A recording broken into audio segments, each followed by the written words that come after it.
Rasulullah sallallahu alaihi wasallam dalam satu riwayat mengatakan, al-iman yabdu lum'atun bayda fi qalbi hatta tazidu yabyaddu qalbu kulluhu. Iman itu bermula cahaya putih di dalam hati, sehingga cahaya itu semakin membesar sehingga teranglah hatinya. Wa innan nifaq, dan sungguh sifat munafik, kemunafikan,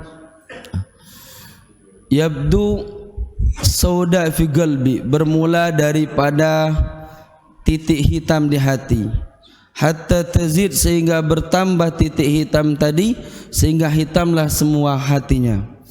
Maka kalau kita bicara daripada iman, Rasulullah sallallahu alaihi wasallam memberikan kepada kita nasihat tentang hakikat iman.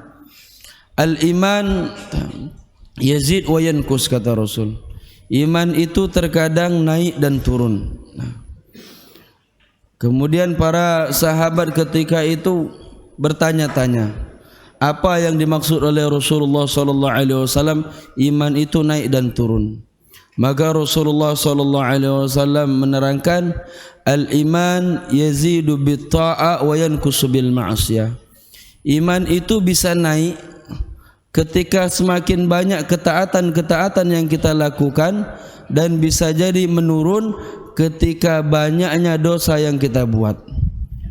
Maka sesuai dengan hadis yang pertama, al-iman yabdu lum'atun bayda fi qalbi. Iman itu bermula cahaya kecil, cahaya putih di hati. Bagaimana cahaya itu akan membesar? Tentu dengan banyaknya ketaatan-ketaatan yang kita lakukan kepada Allah, banyaknya kebaikan-kebaikan yang kita lakukan untuk Allah, banyaknya ibadah kita kepada Allah. Ini yang membuat cahaya yang semulanya cahaya putih menjadi besar. Dan ketika hati seseorang penuh dengan cahaya, fa'aisaru lahu, maka sangatlah mudah baginya untuk menerima daripada petunjuk dari Allah. Sangatlah mudah baginya untuk menerima hidayah dari Allah. Dan seringkali kita terhalang dari hidayah sebab karena perbuatan dosa kita. Dan Rasul gambarkan bahwasanya iman ini bisa menurun dengan perbuatan-perbuatan maksiat yang cenderung ihmal, yang cenderung kita anggap enteng, yang kita anggap remeh. Berapa banyak perbuatan dosa yang kita anggap remeh, yang kita anggap itu hal yang sepele.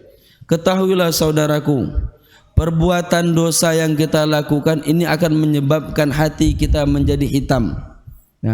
Yang nantinya wa na'udzubillah summa na'udzubillah min zalik, kalau semakin banyak perbuatan-perbuatan dosa yang kita lakukan, mata hati kita akan menjadi gelap. Dan ketahuilah, hati yang gelap akan susah untuk menerima petunjuk dari Allah. Hati yang gelap akan susah menerima hidayah dari Allah. Maka karena itu saudaraku, jika ingin iman kita terjaga sampai pada akhir hidup kita, maka bagaimana kita mengusahakannya dengan sebanyak mungkin ketaatan-ketaatan yang kita lakukan, yang harapannya mudah bagi kita untuk menerima daripada petunjuk dari Allah.